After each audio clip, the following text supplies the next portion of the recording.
Elon Musk doing a lot, right? Doing a lot to expose this. And he says it's important because you need transparency. He brought his son, little X, who's like becoming a little superstar, right, on social media, to the White House.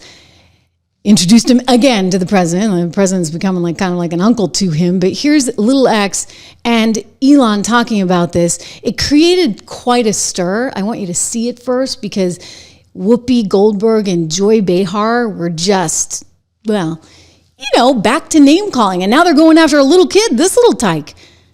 Not okay, But here's Elon first. Oh, we thought we had Elon. Here we go. Whoa, oh my gosh, look at the kid, right? He's so cute.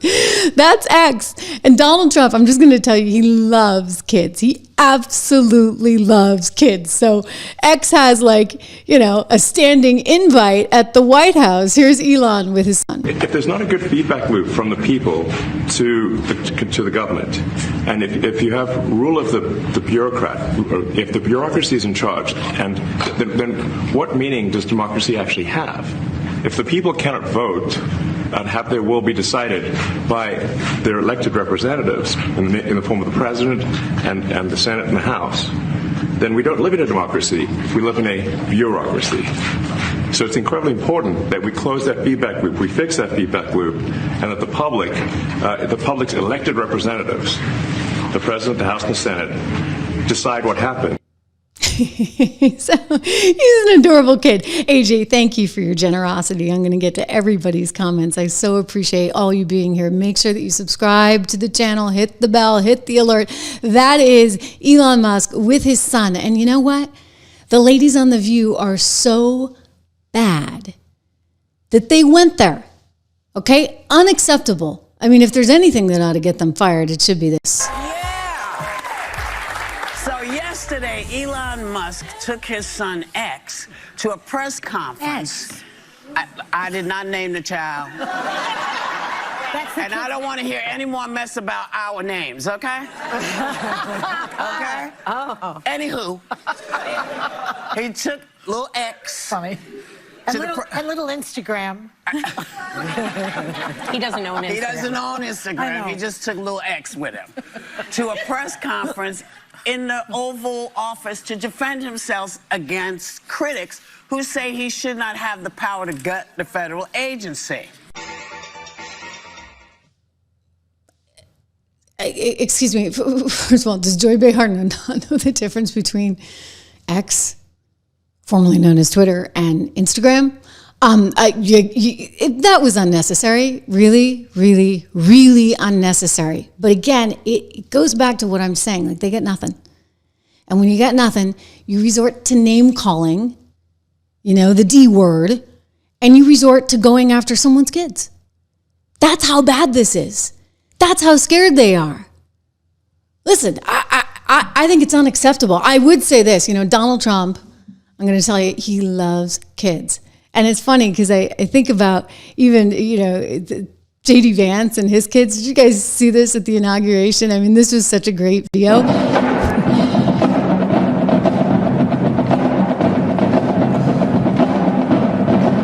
It's so cute, right? So you see, he's like playing with his dad's hair. Like, let me tell you, the producers are like, oh no, what's going to happen to the hair? It's going to be all over here, there, and everywhere. But he's being a kid, right? And Donald Trump's like loving it. He's talking to one of the other kids. You see him with his grandchildren all the time. I mean, my own experience, my kids have met him. He's wonderful, wonderful with kids. He likes kids. And you know what? Let's talk about putting families back together. Let's celebrate families. Let's celebrate children. Because, by the way, this is all for them. Kamala, who, unfortunately for her, didn't have the incredible experience of being a mother to her own children. I get she had a stepchild, and the stepchild was much older, though, when she came into her life. And it's something, but it's not quite the same, right, as raising a little tyke from the very beginning. Trump knows what that's like, and he's got a ton of grandchildren, and you've got kids everywhere. This little guy running around the White House, and he's fine with it. Like, he doesn't, you know, the kid could have had a temper tantrum, anything. He's fine with it. It's really amazing. The mother, maybe not so much. So Grimes was married to Elon Musk, a Canadian singer. And, well, you know, she saw her son out there. If there's not a good feedback loop from the people to the government. And seeing her son look so adorable. Well, apparently some people on X commented on it and they were like, oh my gosh, like he's such a good kid. He behaves so well. And she's like, what is he doing? Bringing my son. I think this is the ex-wife. I think they were married. What is he doing bringing my son to the White House? He, quote, should not be in public like this. So you see her, there's a picture of Grimes. She has another name, but this is her performing name, Grimes. And she's kind of upset. She's got 3 kids, by the way, with Elon Musk. And for some reason, X is like always in tow. And she's, you know, she's being a mom. She's getting kind of nervous here. She said, he should not be in public like this. I did not see this. Actually, she didn't see it until she actually saw him on X. And she said, thank you for alerting me. She said this to someone on X because they were talking about how polite the child was and how good he was. She said, I'm glad he was polite. Sigh. I mean, it's an incredible experience for her son, but you can also understand. I get it, right? Like she's a mom. She's like, oh my gosh, like he could have done anything. He's on national television. Her sentiments came in response, it says in People magazine, to an X user writing under one of her posts, little X was very polite today. You raised him well. He was so cute when he told DJT, please forgive me. Oh dear. he needed to use the restroom. I didn't realize that either. So, you know, she's a mom. She's like, oh my gosh, I can tell you as a mom, I've had my kids on, and the most nervous I've ever been on live television is when my kids have come on. Okay, because you don't know what's going to happen. You really don't know. But I kind of admire Elon for giving his son this experience because it's something he'll never forget.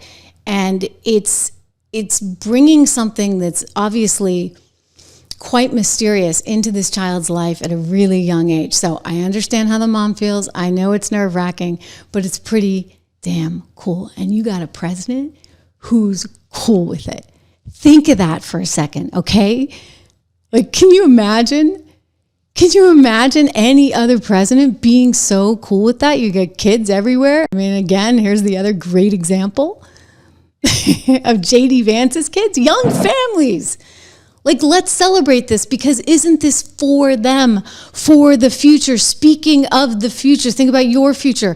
Make sure you go to my company, 76 Research, 76research.com. Use code word dollar so you can get the 76 report where we guide you through all the things that are happening in the markets right now. I mean, wow, did you see JD's speech, for example, on AI? Rob and I are big believers in this transitioning that's happening. And I get it, you know, it's totally scary. And we're all sort of sitting there holding our breath, watching what's happening and worried, I get it, about what's happening.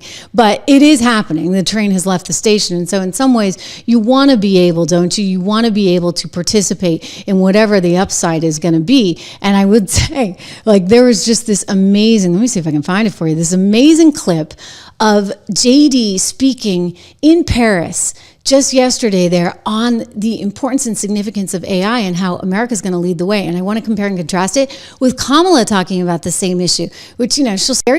The United States of America is the leader in AI, and our administration plans to keep it that way. The U.S. possesses all components across the full AI stack, including advanced semiconductor design, frontier algorithms, and of course, transformational applications. Now, the computing power this stack requires is integral to advancing AI technology. And to safeguard America's advantage, the Trump administration will ensure that the most powerful AI systems are built in the U.S. with American-designed and manufactured chips. AI is kind of a fancy thing. It's, first of all, it's 2 letters. It means artificial intelligence. But ultimately what it is it's about machine learning. And so the machine is taught. And part of the issue here is what information is going into the machine that will then determine, and we can predict then, if we think about what information is going in, what then will be produced in terms of decisions and opinions that may be made through that process. We dodged a bullet, did we not? You know, anytime you're getting nervous about things, Just go back and watch that clip because it's very clear that she wasn't ready for the job. She wasn't smart enough for the job. I mean, she's very political, but I don't even think she's that bright politically speaking. Look at how she bombed, remember? In the Democrat debate, because she decided she was going to take on one Joe Biden and try and push him into a corner. And what'd you see? Her poll numbers sank immediately after. Like, she couldn't get to first base in New Hampshire. She was coming in like dead last. So she had to pull out. You know, she's someone who's just not that smart, politically speaking, economically speaking, legally speaking. Like, forget about it. Now she wants to be governor of California. You know, California is going to get what it deserves. Can I just say that? Whatever it deserves.